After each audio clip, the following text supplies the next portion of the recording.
Hi, everyone, and welcome to the Kaplan Test Prep admissions event tonight, focusing on the personal statement. This is the personal statement workshop. My name is Dr. Matt Alvin. I'm one of Kaplan's admissions consultants, and I'm also a radiology resident at the Johns Hopkins Hospital in sunny Baltimore today. But tonight, I come to you as both working for Kaplan and putting myself in your shoes, where once, a long time ago, though it makes me feel old, I was in your shoes. I was an applicant. I was getting excited as 4 days away from those primaries going out to medical schools. And unfortunately, the first time that I applied, I got rejected to medical school, but I didn't give up. I worked with Kaplan. That was when I started my journey with Kaplan to help me get a better score on the MCAT and get into medical school. And then I started teaching, and here, close to 10 years later, I am tonight, being here because I care about all of you guys, because you were in, I was in your position, and I want to be there like nobody was there for me to help all of you write your success story. And it starts tonight with the personal statement. Now, the personal statement and a lot of the stuff that we're going to talk about tonight has application to the secondary application essays as well. So it's a lot of high yield advice, not just from me as a former applicant, but very inside tip based upon we have one of our additional Kaplan medical admissions consultants, Maria Loftus, who is a former admissions director. So you get both sides, both the admissions director side and the applicant side of things. There should be a really good session tonight. The last thing I'll say before we jump in is this is a moderated chat. So we have a lot of teachers in the background who are trying to field your questions to both Maria and myself tonight. Feel free to throw in questions throughout the entirety of the presentation. We want to make this interactive for all of you. You're here because you want to learn something about the personal statement and the secondary application essays. And we want to try to make this a flowing Q&A throughout the presentation. Additionally, we'll have a Q&A kind of later on once the main presentation is done. But again, just to reiterate, it's a moderated chat, meaning that when you ask a question, it doesn't necessarily become public based upon your name. So with that said, let's jump right into the presentation and get started. And so now I will turn it over to Maria. Welcome. Thank you so very much. And welcome to all of you. We are very happy to have you here tonight. As Matt said, my name is Maria Loftus. I am the former Assistant Dean of Recruitment and Admissions for the University of California, San Diego School of Medicine. I was there for about 20 years. During that time, I had the wonderful opportunity to represent all of the Western medical schools, that's Colorado West, to our National Committee on Admissions. The National Committee on Admissions is a standing committee of the Association of American Medical Colleges, and our job was to promulgate best practices in admissions and then go out and train admissions committees across the country. After serving as a member for several years, I became chair of that committee. And what I really found fascinating when I would go out to work with admissions committees at other medical schools was just how differently we all did things. You know, there are certainly similarities, but the variability from medical school to medical school in terms of what they think is important and how exactly they tease out that information or how much weight they give that information or exactly how they put together an alternate list varied from school to school to school. And not only did it vary from school to school, but it can change from year to year. The reason for this is admissions policies are established by the faculty at the medical school.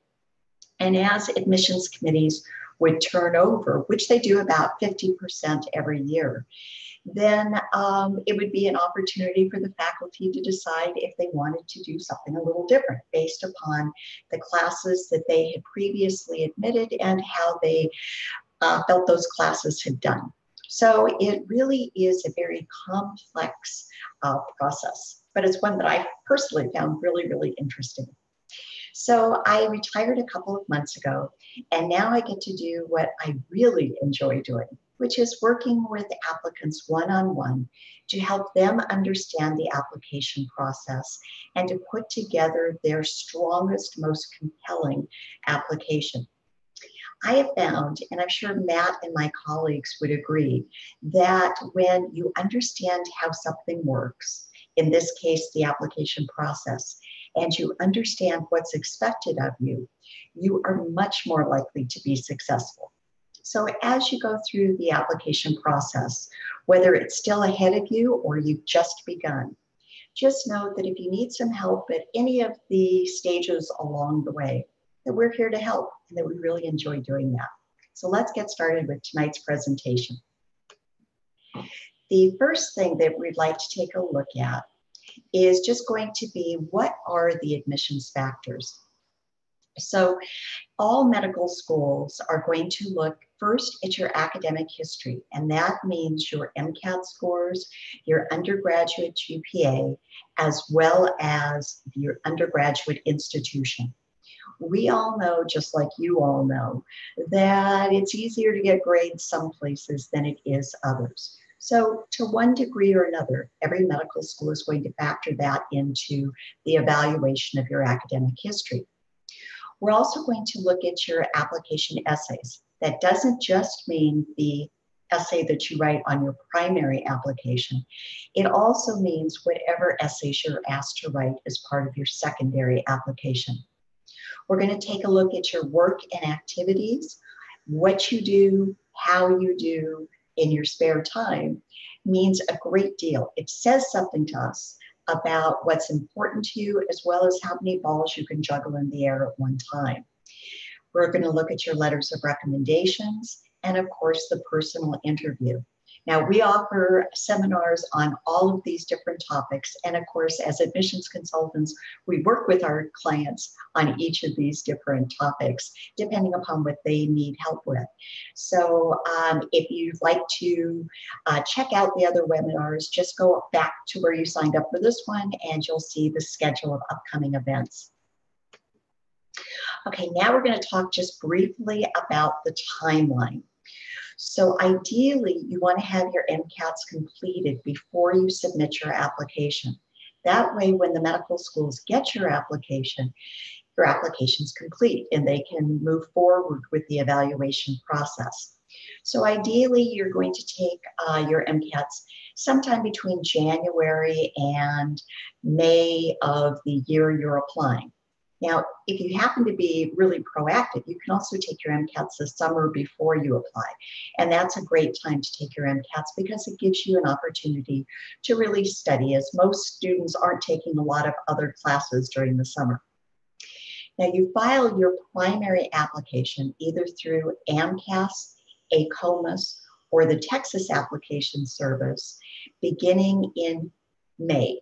All of the application services open the primary application in May, and they all, including AMCAS this year, began accepting primary applications in May. Now, most medical schools today automatically send secondaries to everyone. Whether you're academically competitive or not, they're sending secondaries out to every applicant, which means the secondaries start to go out towards the end of July. And they just automatically are rolling out those secondaries, sending them out as they receive your primary application. You, of course, then have a couple of weeks to get your secondaries back to the medical schools, and then the real work of evaluating the applications takes place. Upon conclusion of that evaluation of your individual application, a decision will be made whether to invite you for an interview.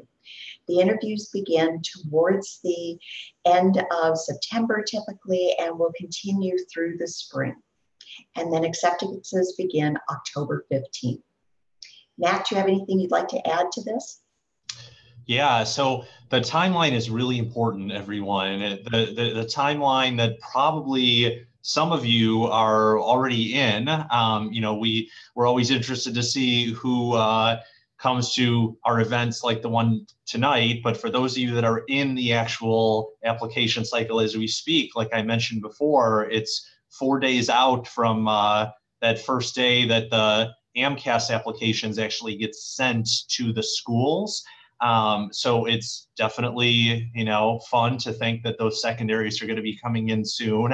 Hopefully for the majority of you, you have time this summer because you'll need that time to work on the secondary essays as well. So, don't underestimate the amount of time that it takes for those. Each component of this timeline, as Maria pointed out, has its own importance to it. It is a longitudinal process, just like running a marathon, not a sprint.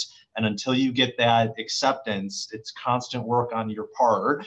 And again, as I'll mention many times tonight, every point in this process, Maria, myself, and all the Kaplan Medical Admissions consultants can help you along with. In whichever combination that you need, we're here for you. And so I'm just getting some of the poll results right now, and I see that close to 40% of you are applying next year. Okay, so that's next summer. So, definitely this timeline is something that should stick with all of you as well. And, for those of you applying, looks like in a month from now, well, that was me. My story is I took the MCAT in late June, applied in July, and don't worry, you still have plenty of time. For those of you that are thinking about August or September, that's pushing it a little bit. It's definitely something that Maria and I, would say that if, you're not thinking of applying to September, it's something to really consider, because again, it's part of the rolling admissions process with medical schools that the number of interview slots is going to consistently decrease based upon when you apply. But all these factors that we're going to be chatting here tonight play an importance, speaking as somebody that's been through the process, not once, but twice as a reapplicant as well. Back to you, Maria. Thank you. Okay, so let's first, we're going to start talking about the personal statement. Thank you. The personal statement, which of course is the topic of tonight's conversation. And you should think of the essay as really your opportunity to make yourself a real live human being to the admissions committee, because up to that point, all they've seen is your statistics. They know what school you went to, they know your grades, they know your MCAT scores, but now they get to have a picture into who are you? What is important to you? What do you value? Why you want to be a doctor is certainly important, but more importantly is for them to get a sense of, are you a person that they'd like to work with? Are you a person that they'd like to have in their class? Are you a person that they could see themselves referring a patient to? So think about your unique story. I think applicants are always concerned that they're going to sound just like everybody else, that there's nothing special about them. And I can assure you that if you are telling your unique story, that it's yours. It by definition, it is unique. Where applicants run into trouble is when they're trying to tell the admissions committee what they think it is we want to hear. Don't tell us what you think we want to hear. Tell us your story. And you're going to want to highlight that you have the essential qualities that medical schools are looking for. And we're going to be talking about what those are in just a moment. Matt? This is a really important concept, is, just to reiterate what Maria said, that when you are thinking of writing your personal statement, the best advice that I can tell you is the way you want to write it is such that only you could have written it. That's the way to think about it, is that if you finish writing it and you say to yourself, yeah, this is a statement that only I could have written, nobody else out there. That's what we mean by unique. That's what we mean by, just think about it, myself writing a statement to Maria, the admissions director, saying, please interview me. I want to get to medical school. That is exactly what you're trying to do, but you have to articulate it well. And this is something that a lot of people underestimate and a lot of people rush through, but it is a big opportunity for you to come forth and say, this is me, this is Matt, this is Nick, this is Maria, this is who we are, and this is why I want to be a doctor.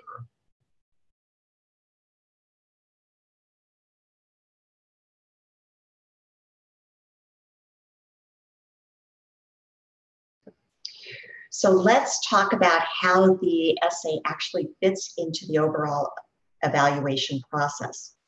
And I'm going to be honest with you. If you are below the academic threshold, your essay isn't going to save you.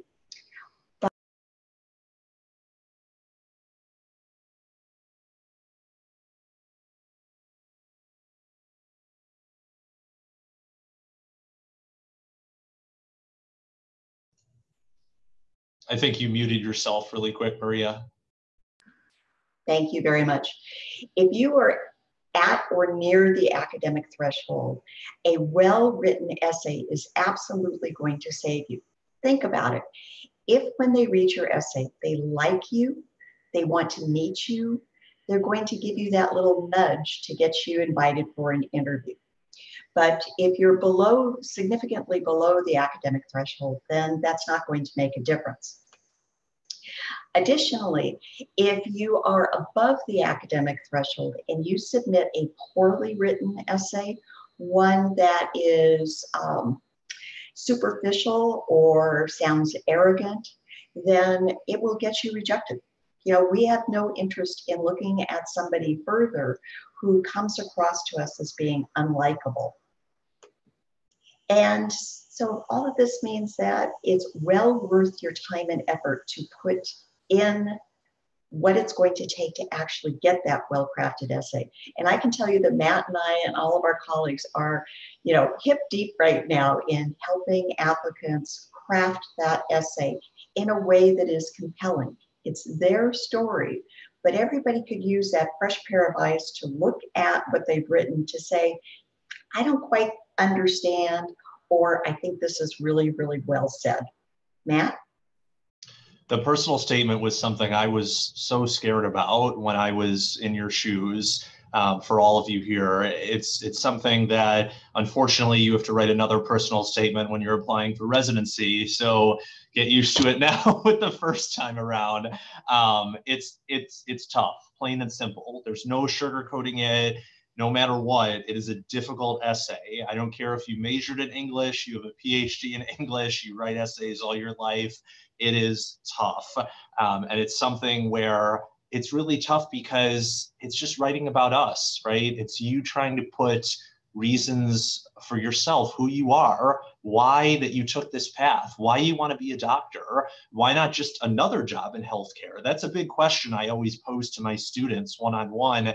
Why not be a nurse or a technician or, you know, a scientist or, you know, something like that? And, you know, why is it that your volunteer experience that you're putting in here matters? Why is it that your patient experience here matters? That's what we know, that you know why it matters, but you have to articulate it, and it's difficult. It was difficult for me the first time, the second time, the time I applied for residency, every single time. And that's why having somebody there to coach you and be with you through the thing, revision after revision after revision, is useful, because you want to make this as close to a Pulitzer Prize winning essay as possible. That's not to scare you. It's simply to tell you it takes a lot of work. And, you know, it's important that you craft it very well so that when somebody like Maria sees this, she says, you know what, I really want to meet Nick. I really want to meet Dustin. These are people that I want to interview.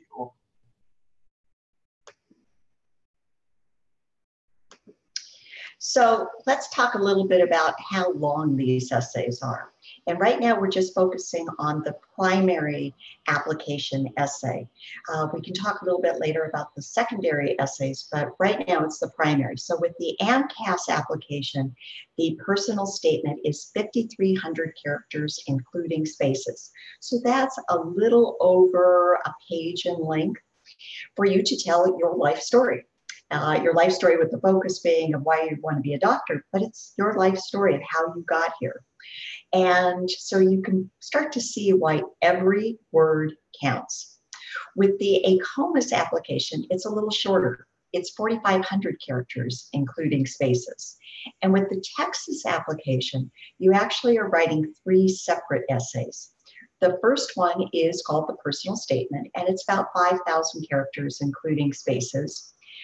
But you get a second essay, which is called the personal characteristics, in which you've got 2,500 characters, including spaces, to tell the admissions committee what special attribute are you going to bring to the class? What's special about you? You know, think about that. How do you talk about what's special about you without sounding a little over the top arrogant? And then the third essay for the Texas schools is called an optional essay, but it's really not optional. And again, you've got 2,500 characters, including spaces, to tell them anything about your background that you want the admissions committee to know. Anything. Matt? So what my one piece of advice with this is, just based upon my working with students one-on-one, I would always tell everyone here to try to just write, and don't try to think of it as, okay, I have to constantly look at the character limits every single sentence or paragraph here or there. Just write. And then when it's time to revise, it's quite easier to revise by getting rid of stuff when you're over the character limit than it is to try to revise when you're way under the character limit and having to add. Not to say that you should pump out a 5-page personal statement to send us. I mean, hey, that's a lot of writing, but it's definitely something where your best bet is get your ideas down, write them down, try to go, like we're talking about for the page and a half, but don't be so, on the first draft being like, okay, well, Matt says it's got to be 5,300 characters, so I have to do it exactly then. This is something you're going to revise again and again. I can't echo that more. And I don't know about you, Matt, but I certainly spend a lot of time helping people get down to that 5,300 characters. Yes. In terms of, where's a sentence that can be cut, or is there several sentences that can be cut? So as Matt said, just sit down and get your story on paper, and the character count will take care of itself. So we spoke earlier about the competencies. These are characteristics, interpersonal skills, traits, knowledge, abilities that have been promulgated by the Committee on Admission and then adopted by medical schools. Now, some medical schools literally say they have adopted these competencies, others don't, but I can assure you that every medical school is looking to see that you demonstrate that you possess these qualities that they're looking for. They're looking for it not only in your personal statement, your secondary essays, the letters of recommendations of what your letter writers have to say about you, as well as within the personal interview. So let's take a closer look at them. There are interpersonal qualities, several of those, intrapersonal qualities, again, several of those, thinking and reasoning competencies, as well as science competencies. And some of these later ones within thinking and reasoning and the science competencies are for most people demonstrated through their MCAT or their academic history, but it certainly can be something that you're going to be able to demonstrate based upon the activities that you have participated in and the way you write about those activities in your essay, or your letter writers write about you in doing those activities. Matt? I think I'll just wait to go and do it based upon the individual slides. Okay. So we're going to start with the interpersonal qualities. The first is service orientation. It is vitally important that a physician have the quality of wanting to help others. And so we're looking through your activities, we're looking through the way you describe your experiences in your essay to get a sense that you really enjoy helping other people, that you demonstrate a service orientation. We're looking for social skills. So in your essay, you might be talking about, time spent with your family or with friends, or it's the way you talk about people and your interactions with them that will demonstrate and highlight that you have social skills. Cultural competency is very, very important. Your patients aren't going to necessarily be like you. As a matter of fact, I can almost guarantee they're not going to be like you. They're going to come from different backgrounds, different ages, of course, different gender than you. They're going to come from a different educational history, different likes, different dislikes. And so we are very interested and concerned that you as a future physician demonstrate a curiosity about other people and a willingness and welcomingness to other people and their differences from you. And so again, it's the activities that you participated in, the way you talk about those activities, and the way you talk about the people that you interact with through the stories you're telling in your essay. Teamwork, super important. You know, as a physician, you are going to be a member of a healthcare team. And so we want to see that you have teamwork in your background and that you play well with others. Again, what you write about in your essay and how you talk about your experiences might give us an indication that you are a good team player.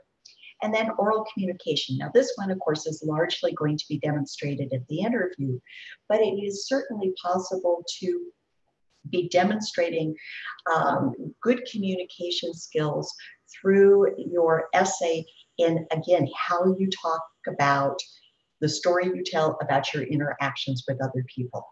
Matt, do you have anything to add?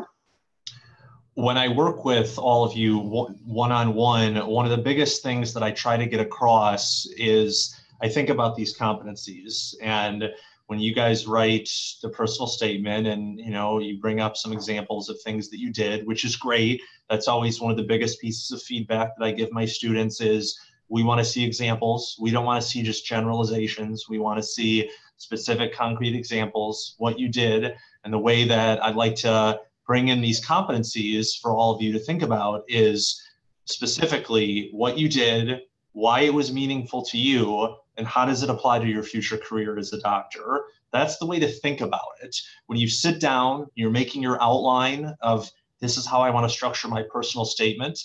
Sit down and think, okay, I've done some volunteering that might fit under the service orientation, but it's all about how you articulate it, right? So rather than saying that, I've demonstrated a desire to help people by doing this, which doesn't really sound that well to somebody reading hundreds to thousands of these personal statements. I mean, just imagine everyone, how many personal statements that have come across Maria's desk in her lifetime that she's read, so many that it's probably an unheard of number where she's thinking about all of these competencies and being able to read between the lines to see, Jack talks about this. Does that give me an indication of his social skills? And that's why you, as the strategic applicant, need to think when Maria reads my personal statement, will it elicit off these qualities? And that's the way that you want to think when writing. That's why it's a tough essay to write, because you're trying to show how you demonstrate these qualities in a humble yet forward way that would allow people like Maria to make the decision to say, yes, it sounds like Anne is going to be a great physician. It sounds like Giselle is somebody that I want to meet. And so just, for this slide and similarly for the next few slides of competencies, just have that overarching theme. Thank you. So now we're going to turn to the intrapersonal competencies. And as a future physician, we want to know that you act in an ethical manner, both for yourself and towards others, that you are honest, that you are honest in your dealings with other people, and that you encourage that in them, support them to be honest, that you are reliable and dependable, that you take responsibility for your actions, and that you're resilient and adaptable. And very closely linked with that is the capacity for self-improvement. We all have hurdles to overcome. We all have things that we have not been successful at the beginning. We've all need to learn new things. And certainly as a future physician, you've got a lot to learn. And so we want to see that you have overcome difficulties and challenges, and that you are someone who comes right back in the game and keeps working at it until you achieve what you have sought to achieve. And so again, those are going to be important parts of your story for you to write about that I can assure you you've got in your background. Matt? Yeah, so there's a few questions coming in, which we'll get to in a sec, but I just want to add to this slide. The other thing that I want everybody to think about is think about why this is important for these competencies to come across. You are entering a field where the goal is become a doctor, right? So, you know, as I sit here and I think about these competencies, I think, yeah, you know, when I was in my intern year, I remember these situations. When I was an applicant, just like all of you, when I go to the third bullet point and saying persistence even under difficult situations and recovery from setbacks, for me, the biggest setback was me getting rejected. I mean, I was somebody that, you know, got great grades all throughout college. And, you know, I thought, oh yeah, piece of cake, no big deal. And wow, that was a wake-up call for me getting rejected. But it's something that I think you have to understand. You're entering a field with a lot of intelligent people and having such a large amount of responsibility that you have to be somebody who is open to improvements. And that's a huge thing. And that's going to come across in the interviews when they ask you, tell me about a difficult time in your life when you've experienced setback or failure and what did you do to overcome it? And it's one of those things that you have to be prepared so that the answer is not, well, I've had no failures or setbacks. That's a little bit of a red flag because, you know, then it's a little worrisome to admissions people to think, well, you know, there's going to be setbacks in medicine. You're not going to be able to make the diagnosis every time. You might lose a patient on the operating table. These are situations that happen. And, you know, they're things that we don't want to happen, but that's why the personal statement is such a reflection of your inner self when this stuff comes across. Now, just to jump on a few questions here. So first question that I have here tonight is, how would sensitivity and experiences be demonstrated without breaking confidentiality? That's a great question. And it's one that I've seen in a few of my students over the past few weeks when I've opened up their personal statements, you know, which this is a shout out to all of you applying this year. Just like Maria was saying, you know, we have a package where it's just send us your personal statement and we're happy to revise it with you one-on-one via email. We have mock interviews, all that stuff. You know, and so this is something that I'm seeing all the time with personal statements where people describe an experience and they either mention the specific doctor name, the specific patient name, and the specific hospital. And, you know, I understand that you want to be as, you know, putting the reader in the light of the experience as much as possible, but I would definitely not use the specific details of the names or places for that matter, just to avoid bias and to not break patient confidentiality. That's not a good way to show some of the admissions directors, with you not even being a medical student yet, that confidentiality is a big thing. So just refer to the patient as, you know, Mr. J, you know, or Mrs., you know, Y, something like that, right? So that the admissions directors know that you have to keep that stuff confidential and it'll still get across. Maria, did you want to jump in on that? I totally agree that you can certainly describe the situation. You can describe in generalities a patient, if that's what we're talking about. It could be that it's a friend or colleague of yours that you're talking about and an instance of cheating, because that happens. The whole academic integrity comes up a lot. And I certainly work with clients who both were either asked if they wanted exam questions by someone who had gotten hold of the exam questions, or that they themselves were aware that their friend was actually cheating. And so you're not going to say your friend's name, but you can certainly say, you know, I had a friend, I had a patient that I was responsible for, you know, helping and taking them, you know, ice chips or something, and then go on to describe the situation and the impact on you and how it changed you, or the thought process you went through in making a decision as to how you were going to behave or you were going to respond, without giving away any details. Now, there's a few questions coming through on what would you consider the academic threshold, and I know that probably spiked some of your guys' minds when you saw on that one slide. I think it was a few slides back about how does the personal statement fit into the evaluation process, and Maria had talked about if you're below the academic threshold, on or near it, or you're at or above it, and you know, students are asking, what would you consider the threshold? So obviously that's the $1 million question, right? Everybody is, we always want to have, you know, hard and fast numbers to everything and specific grades here or there. And unfortunately, the answer is that it varies. There definitely are certain, you know, thresholds that I can say for different schools out there, but this is definitely something where the MSIR, the medical school admissions requirements, is something that we love so much to direct our students to and to use in our one-on-one sessions with students, because it provides you an example of what schools, you know, have as their median GPA, MCAT scores, kind of other things in the application. That's what I would recommend using to kind of get a baseline of where you fall based upon the average scores out there. Other than that, there's not really like a specific threshold that I can give you numerically that says you have to be at this or that. A lot of it is holistic, you know, but beyond that, definitely, you know, having a GPA and MCAT that's near the averages that you'll see on the MSAR is definitely a large component of it. Maria? But of course, keep in mind that an average is just that. There are people who are accepted below and above.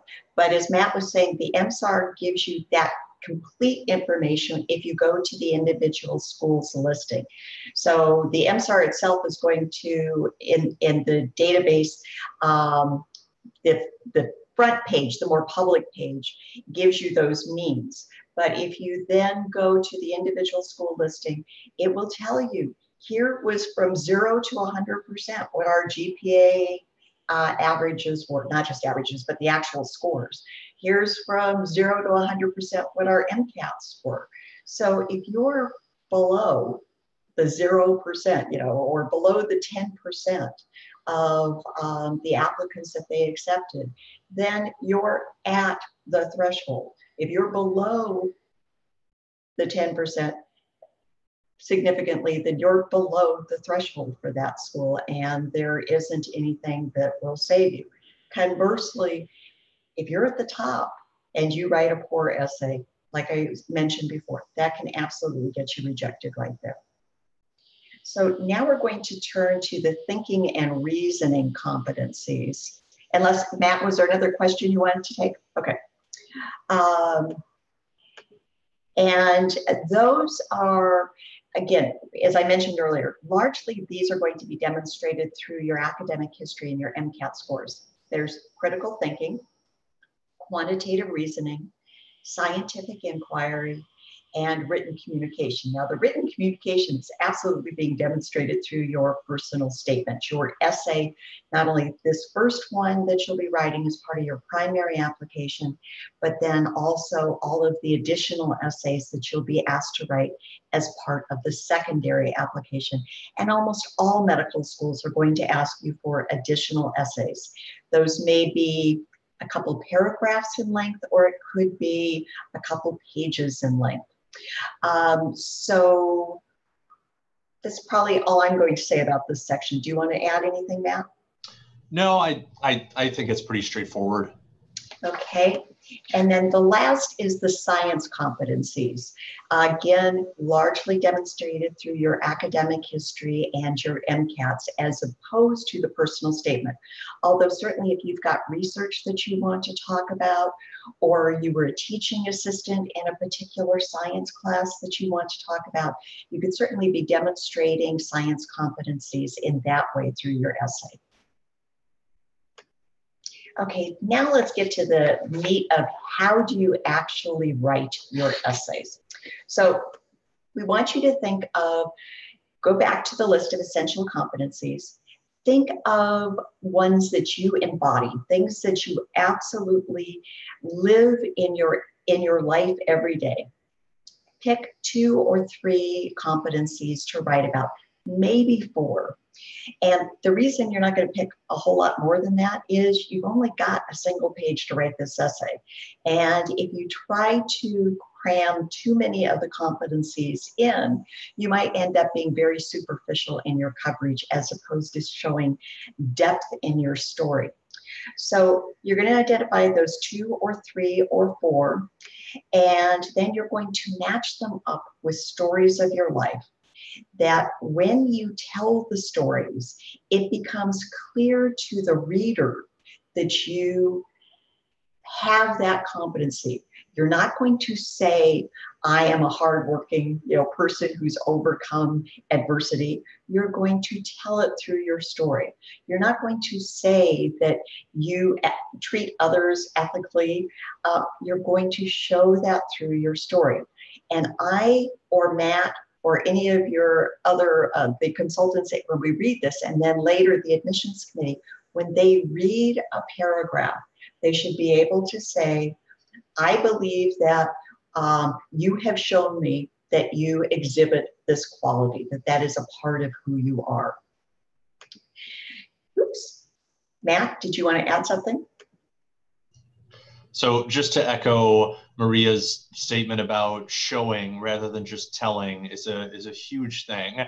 And we see this all the time in our one-on-one sessions looking at personal statements. I cannot reiterate to all of you enough to avoid generalizations and putting in there, just kind of overarching statements about this is what a physician should have. This is an essential competency, blah, blah, blah, blah, blah, stating all this stuff. Believe me, we get it as, the people reading the actual statements. I mean, Maria's probably seen all of these essential competencies listed out hundreds to thousands of times, but that's not her goal, is to just see them listed out. She knows them. She's seen them. She's read them. She's teaching all of you guys about them now, and it's something where you have to show them. And again, articulation is such a difficult thing in the personal statement, because we know all of you have done great things. We know to apply to medical school, you've done a lot of great things, but it doesn't matter, when it comes to what you did, for example, with research, like Maria was talking about in the last slide, you studied the 4th generation proton destruction of this neutron, right? Like something like that. And yeah, well, that sounds cool. Okay. But why was that important? What did it show you? What did you learn from it? How is it going to apply to your future as a doctor? And again, trying to avoid those generalizations and being specific, showing us through examples of your life, kind of going and bringing in one of the questions from one of our students. How can you make your personal statements stand out? What do you think about using metaphors? Again, I would try to avoid cliches and metaphors because this isn't an essay for that. The people reading these personal statements don't have that time. Think about it. With the hundreds of thousands of statements out there, the people reading these statements, they can vary with the amount of time that they're actually looking at it, but they are looking for big things, concrete things, things to the point, these competencies that you are trying to articulate. There's no reason to be fancy about it. It's just show us who you are, what you've done, why it was meaningful, why it's going to apply to your life as a doctor. So you're probably right now if you haven't written your essay, you're probably feeling a little overwhelmed with, so what are these stories? How am I supposed to identify these stories? So I'd like you to consider first, what do you do? Why do you do it? What have you learned? How did you change? As Matt mentioned earlier, that's the essential question that you're going to be thinking of when you write your essay, when you write your description of your 3 most important activities. These are all stories that you're telling. And so what did you do? The who, what, why, where, who, what, where, when, why. And this is how it fits. It's what did I do? Why did I do it? What did I learn? How did I change? And so think about your family, where you were born, the circumstances you were born into. For many of you, that's where your story begins, because it is fundamentally a part of how you see the world and how you got to the place where you're applying to medical school. For others, maybe not so much. So then think about significant events in your life that signal change, that you really grew from. Let me give you an example. I had an applicant that I was working with who had been on a totally different life path. She was planning to go into business, and she had gotten a business degree, and she'd gone on to get an MBA, and she was living her life making a lot more money than most of us are making.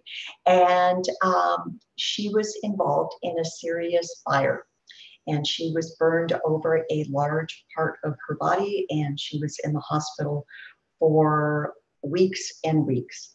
And this event and being in the hospital and interacting with the healthcare professionals fundamentally changed who she was. And so for her, her story began just a few years ago, because then she had to go and do the pre-med requirements and take the MCATs, and now she was applying to medical school. So as I said, for some of you, it's going to start with the day you were born. For others, it may be just a couple of years ago. But for most of you, that first event, those pivotal moments, happen somewhere in between.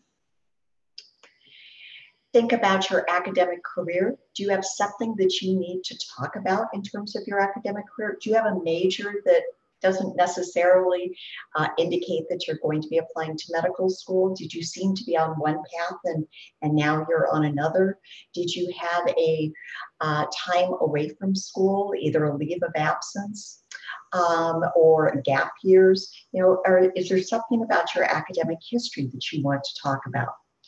What about your extracurricular activities? Why did you do the things you chose to do? And what did you learn from those? Why did you stick with them? Why were they important to you? What about employment? We don't mind that you get paid for things. So is there something in your work history that is part of your story? Or clinical research or volunteer work? Think of all the things you've done and how these things might then show that you have these competencies. What about leadership roles? Have you achieved goals and accomplishments? One of the ones that I'm always pointing out to my clients who play a musical instrument is that if you play a musical instrument and you're actually good at it, then you really show the capacity for self-improvement, because it takes a lot of effort to get good at playing a musical instrument. And if you still play today, something you started as a childhood, it must be important to you. So maybe it deserves a place in your essay. And then also, if you have suffered any failures or setbacks that you've learned from, that you overcame, we absolutely want to hear about that. As Matt was saying, it's of great concern to us when we see an applicant who says they've never failed at anything, because that means they haven't developed skills. Assuming they're telling us the truth, they've really never failed at anything, then they haven't developed skills, the coping skills to pick themselves up and move on. But perhaps more importantly, is they really haven't tried to do anything that challenged themselves. That's the only way you don't fail at something, is if you didn't pick something that was challenging enough. Matt? So, I mean, most of this stuff definitely applies, just to kind of what I was talking about before, but just to throw in my personal example. So for me, when I was a reapplicant, I had to adjust the personal statement. Yes, definitely. You guys need to adjust that. If you're reapplicants, you certainly don't want to send Maria the same statement 2 years in a row, because it might get rejected 2 years in a row. So just, take care about that. And so for me, the first thing I did was starting off my personal statement saying that I'm a reapplicant. Obviously, not just starting out with an I statement, because we'll tell you a lot. We'd like to avoid I statements. But, jumping into, hey, this is me. I'm a reapplicant. This is why I am reapplying. This is why I'm still doing this. What have I done in the interim? Why does it matter to me going into medicine? I talked about, paragraph 2. I've been doing research at Northwestern, and why did I do it? I did it because, of this, and this is why, I see myself continuing it in medical school. And, of course, I was very specific about it.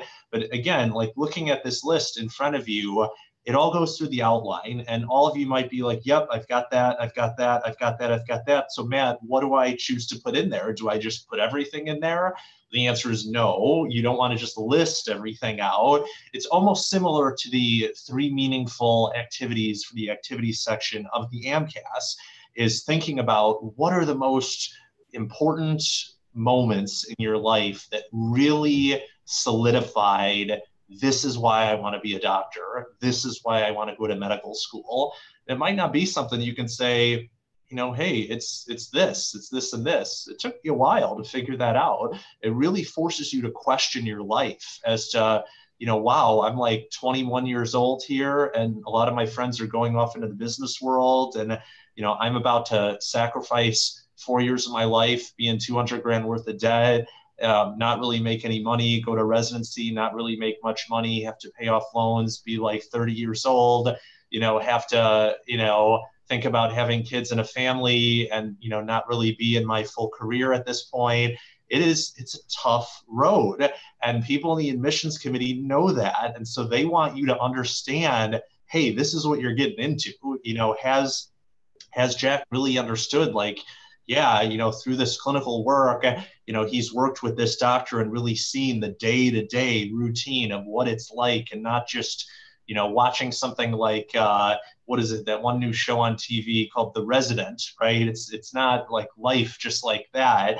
So these are just all things to think about. I just want to try to personalize this for all of you as much as I can, because I had to write it, twice. Let's see, we're getting a few more questions in here now.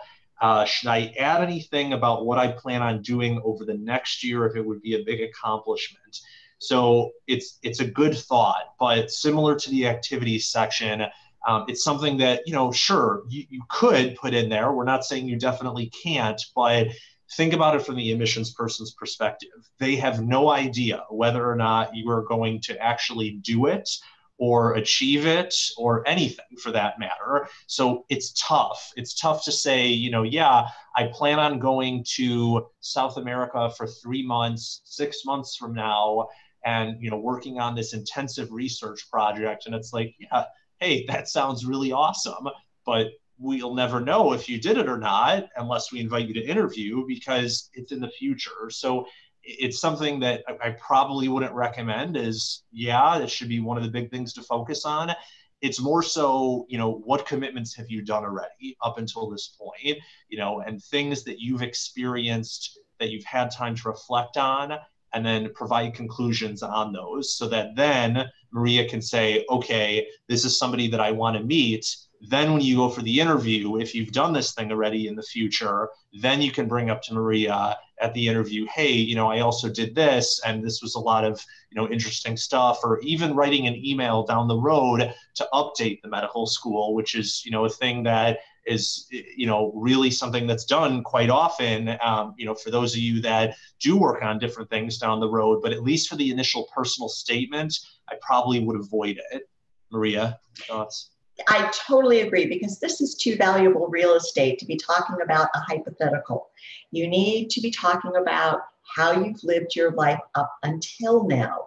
And talking about something you plan to do kind of sounds like you're trying to rewrite history. But I totally echo what Matt said, that we get emails, updates all the time from applicants saying, I just want to have this added to my application file that I am doing blah, blah, blah, blah, blah. Or I just completed blah, blah, blah, blah, blah. Or I just won this award. That's totally, totally okay. Great. So there's another question that came in here from Sarah. What if a setback is a very personal event, but it did impact academics and other things? Yeah. So this, and there's another question about, can we talk about an important event that happened in high school? There's no real, and I'll say this, and it's like, well, I should never say never. I don't think there's any specific event that should be, wow, I have to avoid that because it's personal or it's a different time frame. Again, what we're trying to see is important moments in your life that really shaped you, or really shaped you into wanting to become a doctor. And Sarah, it's really kind of up to you. Certain personal events, if you feel comfortable in sharing them and you think that it did really impact you in a positive manner, let me reiterate that, positive manner, trying to avoid negative things in the personal statement, then I think it's definitely valuable. With that said, it's always a question about students asking, well, what about things dealing with politics, or religion or things like that? And again, you just have to take care and be very careful about some statements that you say one way, shape, or form. It's not really completely exclude, if it has an important role in shaping you, then yeah, I think it's worthwhile to consider, but it's something that you have to take care on. Maria's probably seen tons of greater examples than this than me, so I'll let her jump in here. Totally agree. It's hard for us to give exacting advice because we don't know each of your personal stories until we work with you.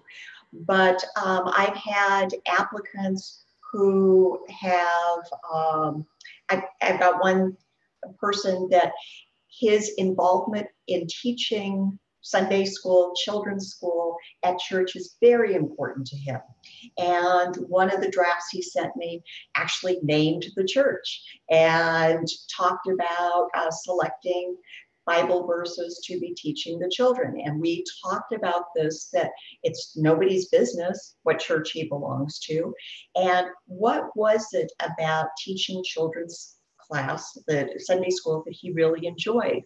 And when we talked about it, what he really enjoyed was watching children, these were 7, 8-year-olds, learn how to read out loud and to read out loud to the class. And so they were developing their confidence in reading and their presentation skills and getting positive reinforcement for that. So that's something that he is able to honor, something that he values and thinks is important and has been a big part of his life, but to do it in a way that is really celebrating somebody else's growth, these children, without risking offending anybody on the other side by talking about religious beliefs. So that would be an example. I certainly talk to applicants all the time regarding either health issues that they have had and whether or not that should be brought up. And it's going to vary from time to time to time, in terms of this exact situation, or that people have had some sort of, very traumatic event that happened in their lives. Is that part of your story or not? I don't know until we talk it through and decide of all the things that are important to tell. You've got one page, and so what are the priorities going to be? Okay, so the mechanics of, so what do you do? Well, Remember that the purpose of this essay is certainly to tell the admissions committee about your journey to this day. How did you wind up on our doorsteps? And the underlining theme certainly has to be, why do you want to be a doctor? That's the theme, not that you actually spell that out, although you might. But for most people, it's more that it comes across clearly that we understand why you believe that being a physician is the career, the calling for you. And of course, that you want to show that you demonstrate the competencies that all admissions committees are looking for. You're going to show, you're going to hear us say this over and over again, show, don't tell. And I think everybody understands what we mean, but they're not quite sure how to do it. So we're going to have an example for you later. And we get asked, do my stories all have to come from a clinical or research experience? Absolutely not. You might be leaving all the good stuff on the table if you only limited yourself to stories that had to do with your clinical or research experience. You know, if one of your stories happens to come from that, sure. And if it doesn't, that's perfectly okay, just as long as we still understand by the end of your essay why it is that you're here now applying to medical school. And then lastly, you want to tell your stories in an interesting way, but still very professionally. And we're going to be talking more about what that means. Matt, do you have anything to add? No, that all sounds good. Just to throw in another question that kind of came up here. So is it a good idea to repeat the same experiences listed on the work activities section as on the personal statement as well? And, you know, I think the biggest thing is to not think of it as repeating necessarily, but trying to articulate what you've done that you think is most meaningful. Right. So if you think that, you know, one of the activities that you have in the work activities section, you know, is something that really came across as, you know, wow, this was a reason why I want to become a doctor. And there's a specific experience that you have that you want to show through in the personal statement, then I think it's totally fine. What I don't think is fine is copying and pasting the same thing. Just be very careful about that, because people reading the actual applications, they're looking for little things like that. So it's one less one in the pile for them. So you just got to be careful that, you know, every section matters. We cannot articulate that well enough. Every section matters. And so if you put a lot of time into the work activities section, you put the same amount of time into the personal statement. No copying and pasting, simply telling a story differently and trying to build it in. Remember, the personal statement for us is not just paragraph 1 separate from paragraph 2 from paragraph 3. It is a logical, flowing essay. And that's a huge thing is, you know, too often I'll see statements that are just like, you know, talking about one thing in paragraph 2 and then no transition, just completely like brand new idea in paragraph 3. And it's important from a visual and overarching 10,000 foot view to connect everything to finally get to that conclusion to say, you know, because of these things, here I am, Maria, please invite me to interview, so forth. I'd like to give an example of someone who had an activity that was both a core component of her personal statement as well as being an activity that was one of her 3 most important. This was an individual who was a competitive rock climber, and she was world ranked as a rock climber. And it was a sport that she had started when she was quite young. And and I don't remember where she wrote about it in the personal statement versus the activity, the most valuable, but in one of them, she wrote about the critical thinking skills that were required to be a competitive rock climber, and how making a decision to go up the rock face one way versus a different way was really to her very much a puzzle in terms of being able to think many steps in advance. and where it would put her on the rock face. And in her particular case, her height was different than most of the other rock climbers. And so she really had to think through, would she get herself into trouble because that next step would be out of bounds, out of range of what she could reach. In the other description, she talked about what it took for her to become ranked. The years of sacrifice, not going to traditional high school, the things that she had missed socially, but what she had gained by her world travel and the competitors that she had met from around the world, and how her education had been so enriched in that way. So that's just an example of taking the same activity, but talking about it in two very, very different perspectives with two different lenses, which shows the admissions committee two very different competencies. Okay, so now we're going to also talk a little bit more about what to do in terms of formulating your essay. You might try, if you're stuck and you just can't get the creative juices flowing, is you might try recording yourself, telling stories, and then go back and listen to those stories. Or tell your stories to a friend and have them tell you which ones sound more interesting, more compelling, that illustrate and highlight competencies based upon what you told. And of course, use basic storytelling principles that you've got a plot, an imagery, climax. You do want this to be an interesting story after all. And don't give away the ending too soon. Use a tone that is positive and enthusiastic, but also authentic, that you sound like you. You're going to be writing a lot of essays here, and of course the interview. And the medical school will have all of those pieces of information laid out in front of them. And if one of your essays doesn't sound like you, or it contradicts something that you say in another essay or in your interview, then you've got a big problem on your hand. And of course, avoid being boring or arrogant. I don't see that too often, but sometimes in an effort to highlight something about yourself, that Matt had mentioned the I statements, that there will get to be too many sentences in which you start out saying, I did this, I did that, I am wonderful.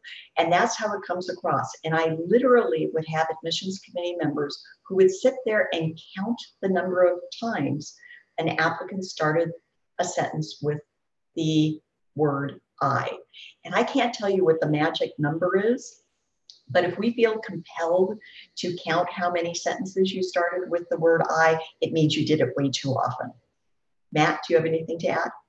Just to keep going on the I statement, just based on a question that one of our students asked, what's the best method for avoiding I statements when writing about yourself? It's a good question. Everybody asks that question, believe me. And it's rare for me to see a personal statement that doesn't have the problem of many I statements, because this is a difficult statement. All right, trust me, like I used a lot of I statements in my initial draft too. I'm no perfect superstar with the English language, but it's tough. And really the answer is it takes time. Like when you write the statement, don't think that, okay, I'm done, it's ready to submit. This isn't something where, it's like college where you write it on Sunday night and cram when it's due the next morning. Definitely not. This is something that, 1, you're making an outline for, 2, you're writing, 3, you're having somebody look at it, revising it. And really it comes down to you just trying to articulate yourself in a better manner and saying, how can I rephrase this sentence so that it avoids the I statement and it still is getting across the same point? So there's not really a black and white answer I think we can give. It's just something that takes time, and it shows more effort to an admissions committee than someone who submits a statement with just a ton of I statements in it. I'm going to take a couple of these questions also that I see coming in. So a question has been asked, is it okay to ever use names or places in your essay? Of course it is. If this is public information, such as a faculty member whose class you took, or that was your employer, or you did volunteer work with, then that's perfectly okay. We're talking about not divulging information that someone else would consider to be private and potentially embarrassing to them. Then you don't use the person's name. But if it was your professor or your employer, sure, you can use their name. But I ask myself, is it really relevant? Does the admissions committee, knowing the name of this person, is that going to matter to them? And 99.999% of the time, we don't care who that person is. And the name dropping is just using up character space that you don't need to. And then another question is, will the admissions committee actually read the entire essay, or will they stop reading if they don't find it to be compelling? If you are someone that I'm going to interview, and that decision's already been made and I'm your interviewer, then I am going to read your essay all the way through, because there may be something in there that I want to ask you about at the interview. If your application is earlier in the review cycle, that I am just now sitting down to look over your entire application, and I read your essay and the first paragraph isn't catching my attention, or it's annoying me in some way, then whether I continue reading, I think, is largely going to be based upon how competitive your academic history is. If you're not competitive, there's no reason for me to read further. If you are competitive, but your essay is annoying me, I'm probably going to still finish reading it to see, am I still annoyed by the end? And if I'm annoyed, then you're just going to be rejected.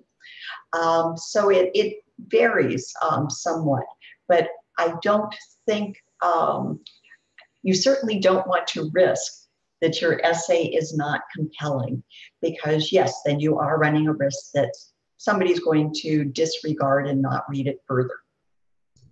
Don't annoy Maria. That's the takeaway there. That was great. This is great stuff, everyone. Again, remember how many personal statements that Maria has read. Like, just take this so literally. Be positive. Don't be annoying. Don't be boring. All this stuff on this slide, like, this is from years and years of experience that Maria is just coming forth here. It's great. So let me answer that big question that Matt keeps alluding to. In the 20 years I was there, our applicant pool ranged anywhere from, say, 5,000 applications to 9,000 applications. And it was my job as the dean to make sure that I reviewed every application before it was rejected. I actually signed those rejection letters, so I actually looked at those applications. And yeah, you don't want to annoy the person who is making ultimately that decision as to whether or not, is there any compelling reason for us to look at you just a little bit more thoroughly. Okay, moving ahead. So what else not to do? Do not just list the facts. Do not tell us that you know, I've done this, I've done this, I've done this, I've done this, or I took this class and I got that grade. We can already tell that. We can look at your list of activities. We can look at your academic history. We know what your MCAT scores are. If you are wasting your essay to tell us things we already know, then you're giving up valuable real estate and you're missing the opportunity to make yourself real, to make yourself human, to make yourself more compelling. You don't meander aimlessly. Matt alluded to this earlier when he said, you know, if your paragraphs are disjointed, usually applicants are going to lay out their essays in a chronological manner, just because it makes sense and it's the most reasonable thing to do, but not always. That's, there are times when that is not going to be the appropriate way to lay it out. But there's got to be some flow and some context that we understand how we're going from one topic to another topic. And certainly within a paragraph, you should be talking about a subject that is within the context of the rest of that paragraph, as opposed to, again, just what from one sentence to another, jumping all over the place. I do not beg, plead, be arrogant, or fancy.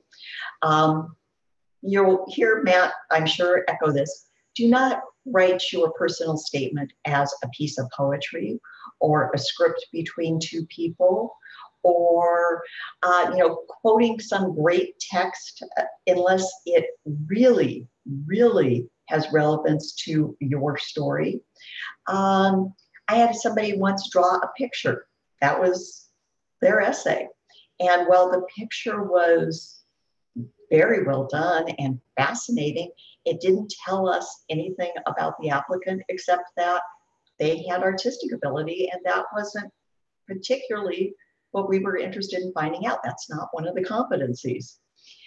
And then you also do not speak negatively of anyone or anything.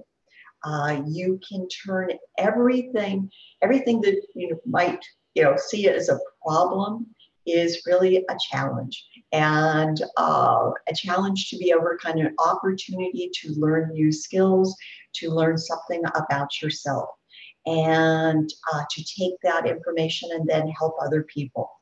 And if you don't see the world in that way, then again, that's a concern for us on the admissions committee. Matt? Just for everybody to take heed of these bullet points very closely. And when you're writing the personal statement, either by yourself or with us one-on-one, these are the things that we look for. These are the things that we'll tell you straight out. No, this needs to be rephrased. No, get rid of this, because these are the big things. Remember, your statement is one of thousands that are out there. And even the littlest thing that, can annoy somebody or make them feel like, wow, this doesn't sound like somebody that I want to meet, could be the big difference. So that's why, it takes a while to write, and why these bullet points and, these tips are so high yield. The last one of the big don'ts that I want to talk about is do not fail to address some aspect of your application that we're going to wonder about. And I'm talking about things like if you have answered to the affirmative that you have a disciplinary action against you, if you have a semester in which your grades took a nosedive, if you've taken a leave of absence from school, if you have blocks of time that are unaccounted for, you might hope that we aren't going to notice.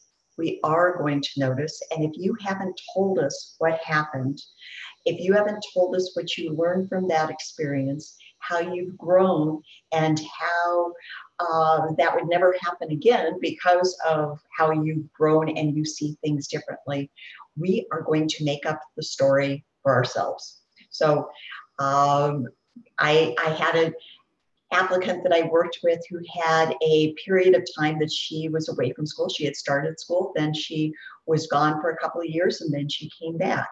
And I was asking her, when I'm working with her, it was not addressed in the first draft she sent me of her essay. I said, what happened? And she hemmed and hawed, and she said, I've been told just to say that I had an illness during that period, that I was sick. And I'm going, okay, well, what does that mean? If you don't tell us more than that, and in this case, she hadn't even said that in the first draft of her essay. If you don't tell us more, we're going to make it up. We're going to have you having been arrested and you're now in jail, having had, illness that had severe impairment to your neurological abilities. We're going to have this, we're going to have that, we're going to have you in drug rehab for the 2 years. We will make it up, and it's never going to be good for you, and it is never going to be or better than what the actual circumstances were. So just tell us what happened, be factual, tell us what you learned, how you've overcome, how you do better in the future. And that should be done within usually 5 or 6 sentences. Matt, do you have anything you want to add? Just to reiterate, honesty is so important to everyone. Having integrity as a physician is one of the most important things that I can say from both working on a team and working in such intimate environments with patients, with their medical information. It is, something that, you can lose your license and career over, making a mistake, over lying and being shown to be, not having integrity. And it starts with this. This is something that, yes, is a sensitive subject for some of you that may have, backgrounds that do have something that needs an explanation or elaboration. But certainly if you're here tonight, that's not something that is going to stop you from applying and giving up your dream to become a doctor. And as such, just be honest. That's the most important takeaway here. A question that was just asked is, does this also include a gap year? Yeah, you're going to want to tell us what you did during that gap year. It may not be extensive in terms of your discussion, but yes, an admissions committee is going to want to know what you've done during a gap year. Okay, here's some common mistakes. Spelling, grammatical, and vocabulary mistakes. This is why you need to have someone else edit your paper for you. It doesn't need to be me. It doesn't need to be Matt, but it's got to be someone, because for all of us, it's very difficult to edit our own work. You've looked at it so many times that your brain is automatically making the corrections, and you can no longer see where you went wrong. One way to try to compensate for that is to read it out loud to yourself, because your ears can hear the rough spots, the mistakes that your eyes no longer can. Big mistake, lack of self-revelation or authenticity. If it doesn't sound authentic, if you're not really telling us why something was important to you or what you learned, again, it comes across superficially, and that's how we respond to it. Being too cute or gimmicky, I already talked about, drawing pictures or talking in dialogue about yourself. That was an essay I can remember reading that it was 2 friends talking about the applicant and why they thought the applicant would make a great physician. It's just weird to talk about yourself in third person that way. Focusing on a weakness, you certainly want to tell us something that needs to be discussed, because it's obvious that there's something up when we look at the rest of your application. But again, you just talk about it factually and move on. You don't dwell on it and make it the focus of your essay. And please don't just tell us why you want to be a doctor. Tell us about you. You are a whole person. We are admitting whole people.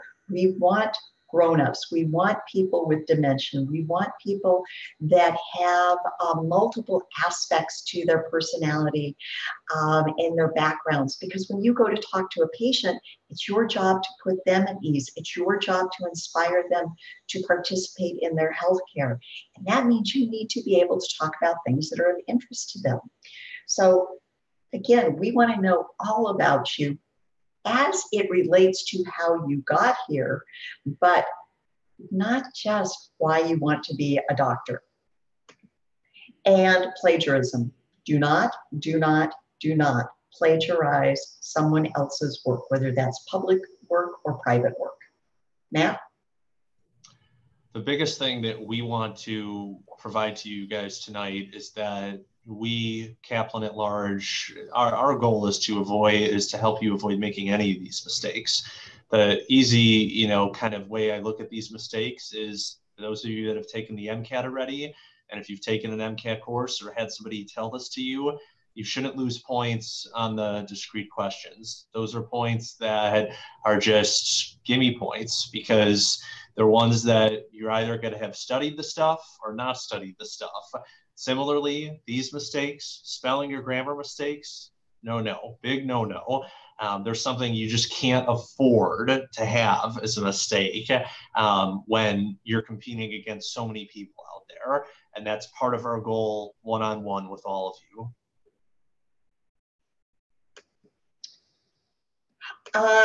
So don't tone up your prose artificially. Don't use larger words than you need to use to convey exactly what you mean. Don't use more words than you need to use to mean exactly what you want to say. Make sure it sounds like you. That's part and parcel of making sure it sounds like you. If you're using, $2 words in your writing, and then you come to the interview and you're only talking in nickel words, again, it raises a question as to whether or not you actually wrote your essay. Start your essay strong, but don't be gimmicky. Those first words matter as to whether or not I want to continue reading it. And so you start right out with telling a story. As opposed to giving me some long intro that doesn't really tell me anything about you. And start where your story begins. Like I said, there's no need for the big intro paragraph, maybe not even an intro sentence, just start telling your story. And then, of course, your closing paragraph, you want to summarize what were the take-home messages that you were talking about throughout your essay and how this applies to your future as being a physician. Those last words count just as much as the first words in terms of kind of sealing the deal and putting the icing on the cake. Matt? Just starting strong and finishing strong is the biggest takeaway that I can say from this. Too many times do I see personal statements that either start like Maria saying the reason I want to become a doctor is this, or there was an experience that I had with a patient 2 years ago, period. Then you go into the experience. No, just jump right in. Jump right in like you're just taking that dive in the water, take the reader, grab the reader, get that reader being like, wow, that's your goal. You want that light bulb to go off in the reader's head like, wow, Jessica's definitely somebody I want to meet. And then conclude strongly. Don't just use an overarching generalization at the end of the conclusion saying, this is going to be a never-ending life of learning as a physician. Don't use some cliche. Use based upon what you have told us to summarize why you want to be a doctor, who you are, all of these things together. And it's probably one of the most difficult parts of the statement because you're trying to sound cool and sound like, hey, this is going to be a big closer, but you have to be careful that it doesn't sound too I want to help people-ish cliche approach like that. And again, it takes time and revisions and stuff, but that's where I find most students struggle with. These next slides we've largely covered, so I'm going to go fairly quickly. You're going to want to test every sentence. Does it say exactly what you want it to say, or can it be misinterpreted? And again, you've looked at it so many times that sometimes you miss the obvious. And so you need a fresh pair of eyes to read over your essay to make sure that, yes, in fact, you are conveying what you mean to convey. Be a little self-depreciating. Watch the humor. It's okay to use humor, but not to be sarcastic. Again, that can be totally misinterpreted. This is not where someone gets to see your facial expressions and hear your tone of voice. All they've got is what's on paper, and that's easy to miss. And when, as Matt said, when writing your drafts, just get it all down and then come back and edit. Now, about editing, we would suggest that you're going to write at least 3 to 6 rough drafts. And that takes time. It's not something you can do over the weekend. It's going to take you time. You should expect, for those of you who aren't applying for a while, aren't applying to say next year, it's going to take you 2 or 3 months to write your essay. It can be done shorter. And Matt and I can tell you that currently we're working with applicants to do it shorter, but it's nobody's idea of a good time to try to wring out of you, all of these emotions and the stories and the compellingness to do it over just a couple of days. You want to be able to take your time. I mentioned earlier, read things out loud and then get qualified feedback from 3 people. Somebody who really knows how the admissions committees think, somebody who's really good at spelling and grammar, and someone who knows you well, maybe your best friend, who can say, does this sound like you? Or are you missing some really important piece of the puzzle? Matt, do you have anything you want to add? So I sent it to more than 3 people, which is fine, but people to give as examples here, knows grammar and style better than you do. Well, for the majority of my life, that was my mom. So I definitely sent that to her. She was the one that looked at all my essays growing up and definitely just, went through red pens like crazy. So that was one. How med schools think. So that was, my letter writers. I think that like a lot of them who had written letters for other people, that were involved in the process were, who I sent to that as well. And then knows me well, definitely some of my closest friends, perhaps even some other family members, just to read it. Of course they're going to be like, yeah, it sounds great, but you really want to ask them, if you could critique, just like try to be as critical as possible with it, because it just, gets to that point. Now, I think reaches a certain limit. I don't really think there's a benefit of sending it to 15 to 20 people, because then you're just going to get such a slew of random feedback that you might feel overwhelmed. But certainly hitting these 3 points is important. Yes, I've got an applicant right now that I'm working with who sent her essay to several people who are going to be her letter writers, and they all care deeply about her and her success. And they offered contradictory information, suggestions. One said, I think you should break this sentence up. Another said, I think you should do this with that sentence. And it left her going, I'm not sure what I'm supposed to do, particularly because she then is in a position, if she later shows her essay to these people again, as to whether or not she took their advice or didn't take their advice. So this is one of the reasons that I think that you want to give people a specific task in terms of, this is why I'm asking you to read my essay. With this perspective in mind, could you focus on grammar and spelling or style? Or could you tell me how an admissions committee is likely to review this? Or does this sound like me? As opposed to having multiple people do the same type of review, you're going to get some contradictory information.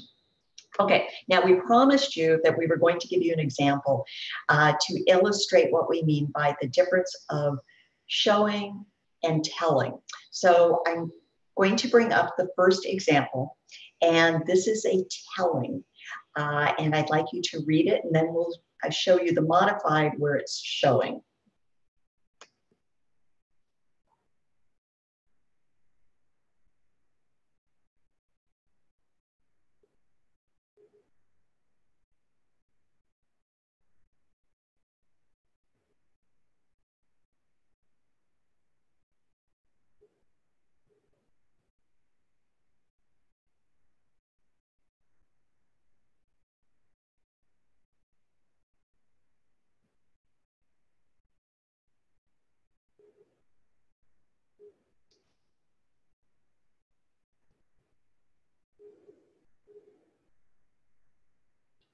Okay, now I'm going to move on to the showing.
Okay, so what makes the second example more compelling?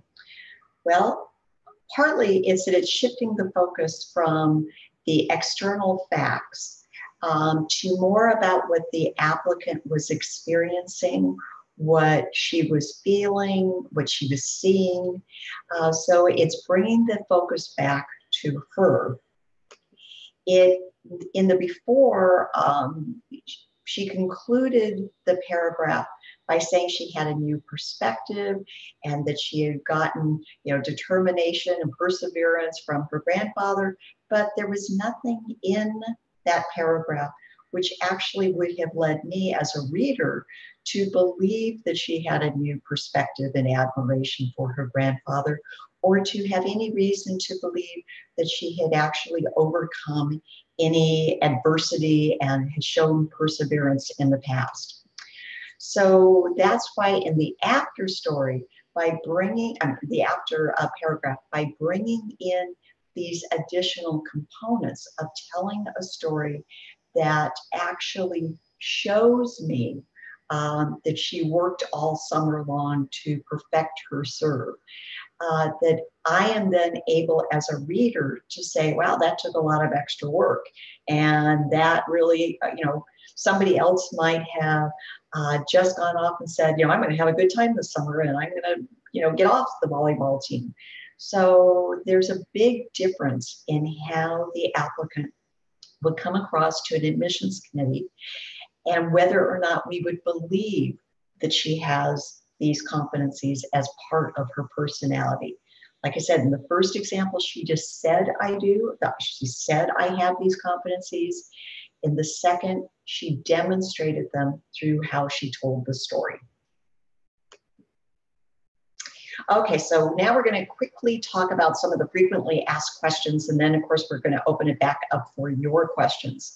Why don't we just go every other one, Matt? I'll start with the first one. Do spaces, punctuations count in the character count? Yes, for all of the application services, whether you're talking about AMCAS, ACOMAS, or the Texas application, when you do your count, it's including everything. Spaces as well as punctuation.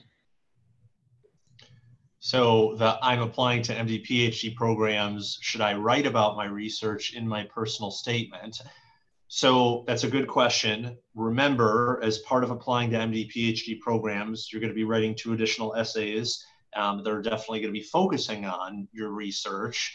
Do I think it's totally out of bounds to write about it in the personal statement? Not necessarily. If it had a big impact upon your reason, to be who you are, applying to medical school, all the above, I think it's definitely worthwhile. Saying writing about my research. So the way that that's phrased, you just want to be careful with, how you're articulating your research. So not necessarily going into the nitty gritty for the personal statement. I would save that for one of the other essays that focus on maybe the specifics of what you did with background, but overall things of, again, going back to our general, this is what I did, this is why it was meaningful, this is why it has applicability to me as a future doctor. And to add to that, again, a candidate that I worked with, that I was repeatedly saying to her, you're applying to medical school, you're not applying to graduate school, because she was giving up valuable research to talk about the nitty-gritty of her research and what they were testing and what they found and what the techniques were. This would have been very appropriate had she been applying to graduate school, but she was applying to medical school. Is there a spell checker in the AMCAS application? Nope. You got to make sure you got all the spelling correct in your Word document or whatever word processing you're using, and then transfer that into the MCAS application. And this is also true for ACOMAS and the Texas. There is no spell check. Once you've submitted your application, you can't make changes to the actual personal statements. It's done. It's, once it's submitted, it's done. So don't click that submit button until you feel confident that it's ready to go. Can you use your personal statement for your other application essays? Well, it's longer than either of the other two essays. And you may be missing opportunities to specifically address what these other applications are asking for, particularly the Texas application, since it is specifically gives you 3 different essays. So there's 3 different topics, and you want to make sure that you are covering those appropriately. With the ICOMAS application, certainly you want to be highlighting that you have a philosophy towards healthcare that is complementary to what an osteopathic medical school is going to be looking for. And odds are you may not have included that type of information in your personal statement. I'm talking about things like, if you have participated in a lot of activities that are really very primary preventative care focused, or you practice a lot of self-healing, self-care types of activities like yoga. There are things that you might include in an ICOMAS application that you might not be including in an AMCAS application. So again, you're giving up opportunities if you're trying to take one essay and make it fit for the other applications. So is it okay to write about non-medically related experiences in your essay? Yes. So it just goes back to the point of whatever you consider to be highly important to who you are, what brought you here, what is going to have a major impact upon how you become a doctor and your future and everything like that, then yes, it is more than welcome, because the goal is to provide the admissions committees insight into who you are as a person, not necessarily just, hey, I did clinical work here and this is what I learned from it. Whatever it is that you feel helps define you is what we want to hear about. I have so many things to write about. How do I decide? You should have so many things to write about. You're, on average, in the neighborhood of 25, 26 years old. You should have many, many, many things that you can write about, and that it's hard to figure out the important ones. And that's why this essay takes time. And this is why oftentimes you need someone to help coach you as to what are the appropriate things for you to talk about, for you to write about. So we've kind of touched on the last question here. There's something in my application I'm not happy about. Should I write about it? So, it's one of those things that I guess we would have to be more specific about, right? So like Maria chatted about, if this is something, like some sort of, legal issue, something, major in your application, definitely you want to bring it up as to provide an explanation to the admissions committee about it. But I guess it really kind of depends on what you mean that you're not happy about. So, for instance, there was a question that I saw, a few questions actually, from some of our students here tonight about failing classes multiple times. Certainly I think that, if you have any failed classes, and especially if you're failing a class repeatedly, that it should be worthwhile for you to discuss, perhaps why that was. But it's one of those things that, again, you have to take care about in how you articulate it, as Maria kind of referenced, in the sense that you always want to try to put yourself in a positive light. So talking about what it was that may have held you back or that led to this negative experience, and what you did to make yourself better and stronger and ready to become a doctor. That's the way that we want to see things articulated in the personal statements. So that brings us to the end of the formal part of our presentation. We're going to be opening it up to questions. And just know that we offer all sorts of different help, whether it's an individual item that you need help with, or you need help putting together your entire application and prepping for the interviews. That whatever it is you need, we can help you do that. Great. Awesome. So before we jump into the specific questions, again, just on your guys' chat area, you'll see kind of at the top of the chat box, 2 links there. One that says learn more. That's the CAP test link. That'll give you kind of more information on the individual packages for the admissions consulting. You know, again, things as small as just personal statement review to, you know, going over things such as the mock interview, secondary essays, all the above. And then the second link there, talk to a teacher. That's really kind of the big link to get things started. Even if you guys are just interested in learning more, to go to that link, futuredoctor.youcanbook.me, to set up a specific date and time where somebody from Kaplan will give you a call up whenever works for you, talk about, you know, what you're looking for and help to set you up with the best package. So with that said, let's jump into a few questions here. So, and I want to try to hit on some of these questions from earlier, just to make sure we cover a lot of these.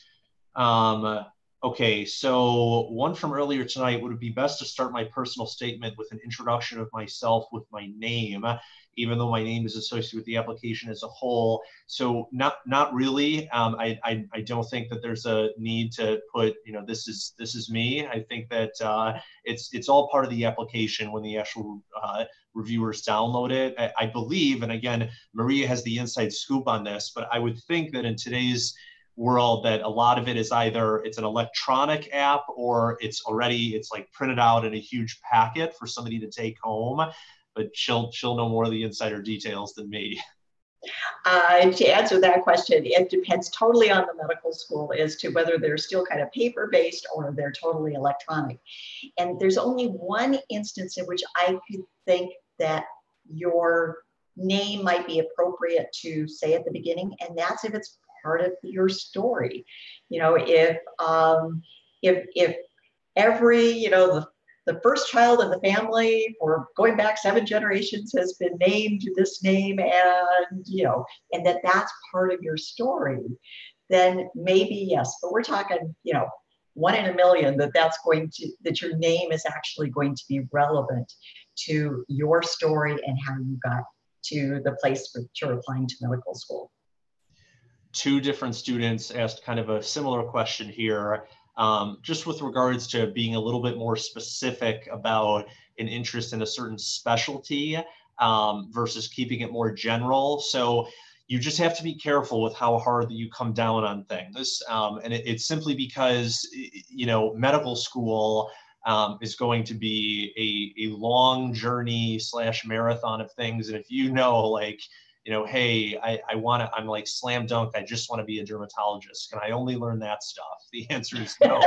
You know, you have to learn everything. And it's really important that it's more so you articulate your interest, love, passion for all of medicine and becoming a doctor, rather than just, you know, coming down hard and saying, I want to be a pediatric cardiothoracic surgeon at this hospital in this state, you know, here. Because, you know, no matter if you all think you have a particular specialty in mind, trust me, things change. When I first started medical school, I wanted to be a spine surgeon, go through the 8 years of, you know, full-on training. I loved the academic part of it.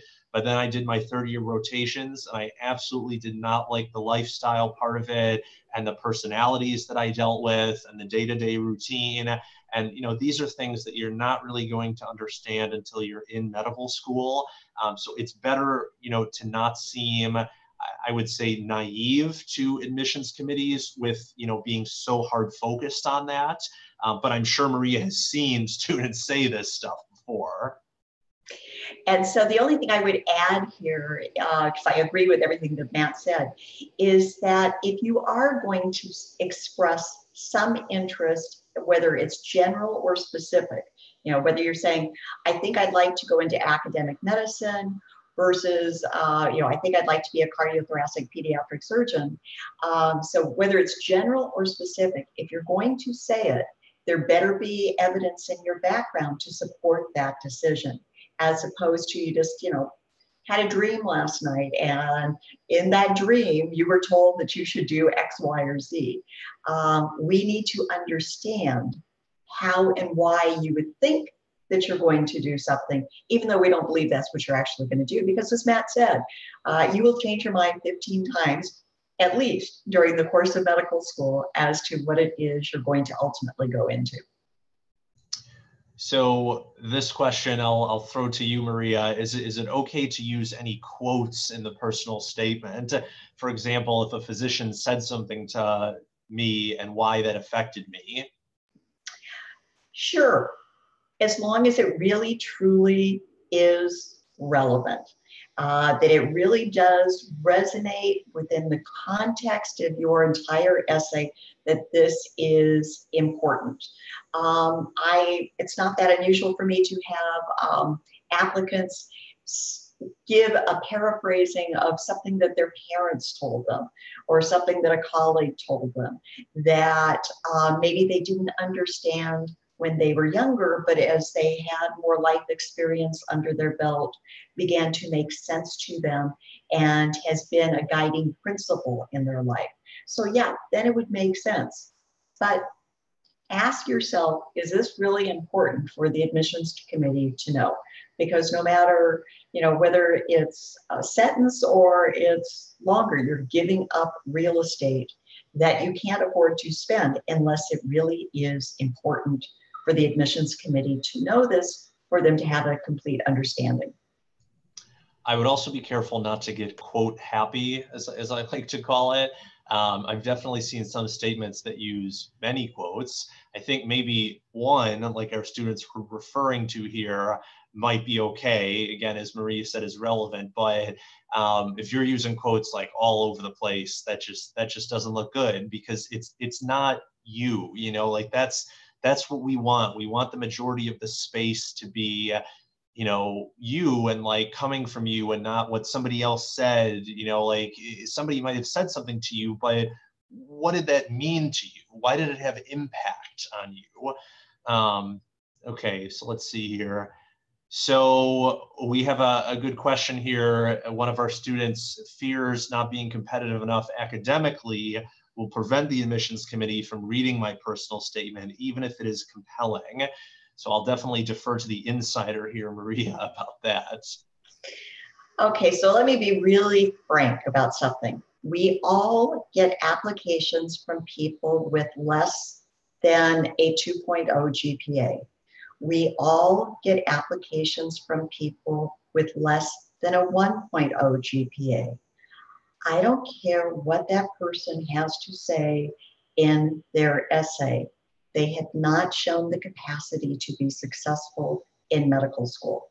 So yes, there are instances when no matter what your life story is, you have yet to show the capacity to successfully negotiate the medical school curriculum. And none of us are going to accept someone that we don't think will be successful. It's not fair to you, and it's not fair to the person whose spot you took. But as Matt said earlier, it's hard for us to say beyond that, you know, anything less than a 2.0 GPA, yeah, I can virtually guarantee you that you won't be accepted. Even if your MCATs were stellar, there's such an unbalance there that we would be left scratching our head wondering what is going on. But if you're talking about that I've got a 3.0 GPA, does that mean that no one's going to read my essay? I would say your essay is going to get read. Great. And then one of our students asked here, she's a reapplicant writing a new personal statement currently. She wants to include a better, more personal defining experience in her life. It was something that occurred earlier than the experience she wrote about in the first statement. Is this okay? So, speaking as a reapplicant myself, yes, you can redo the personal statement as much as you want. First off, remember that I would highly doubt that Maria is going to remember exactly what you put in your first personal statement, unless she feels like, wow, this is the same one that I read, which, still is a lot, but don't take that risk of just copying and pasting the same statement. You can change it up however you want. The most important thing, in my opinion, is, as a reapplicant, is just coming straight out and saying you are a reapplicant, and making that, known. Obviously, some people may disagree and say, like, well, maybe you should only put that out there to schools that you applied to the first time that you're reapplying to again, versus schools that, you didn't apply to the first time, that you're now applying to, and write different personal statements. But at least my opinion would be is, putting that forth and putting any experiences that you want in there, again, that you feel better defines you, is fine. I totally agree. Even if you did not apply to that medical school before, it's not rocket science for us to figure out that you're a reapplicant. MCAT isn't going to tell us that you're a reapplicant unless you applied to our medical school previously, but we can easily figure it out. And we expect you to have taken the opportunity that those additional year or years provide you to have some introspection, to go about improving your application, and to take this opportunity to make yourself more ready, whatever that means in your situation. That's where that introspection comes in, and we expect you to show it. Perfect. So just as we close here, Maria, if you'd love to sum up for us, kind of a big takeaway for all of our students here tonight on their quest to become doctors. We wish you such great success. And I personally really, really enjoy working with applicants. This is a long road. Matt had earlier said, and it's absolutely true, that this is a marathon, it's not a sprint. From the time you submit your application until the time you actually would begin medical school, that's 14 months. And we're not talking about all the time prior to that you were taking classes and studying for the MCATs and getting your shadowing experience, etc. So this is a long process. And as you begin to get secondaries, if you're a typical applicant, you applied to 16 medical schools and all of those medical schools send you secondaries, which is now typical.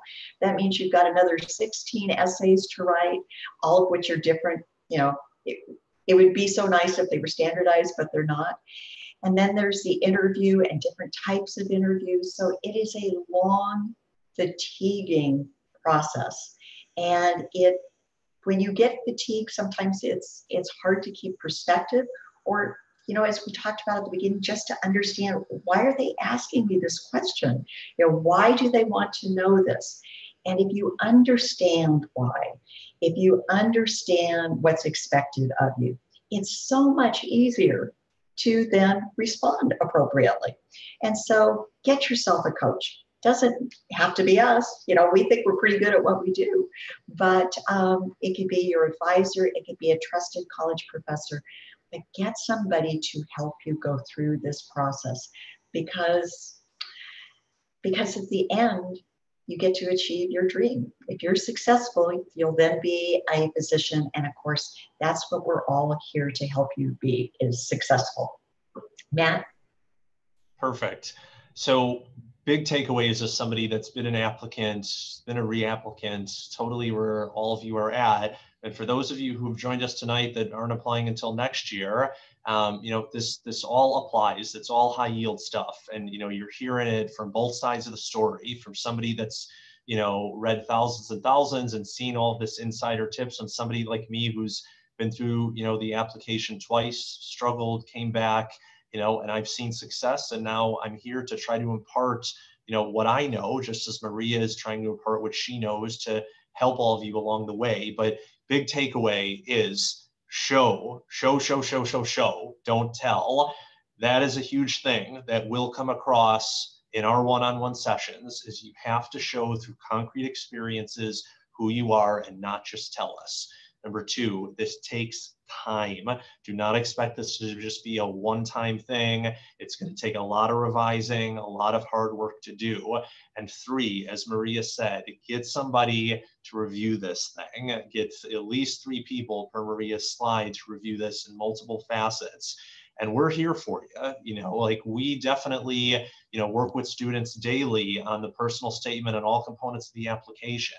And that's why we're here, because we love helping you guys out. We love hearing your success stories. I love getting an email hearing, Matt, guess what? I got into this school, or, I got, the interview to this. Like that means so much to me, because nobody was there for me, and we at Kaplan, we're here for you. And so, please get in touch with us. Use that link at the top of the chat box. On behalf of everybody here at Kaplan, thanks so much for joining us here tonight. We're excited for all you. Good luck out there, and hopefully we'll see you next time. Thanks so much.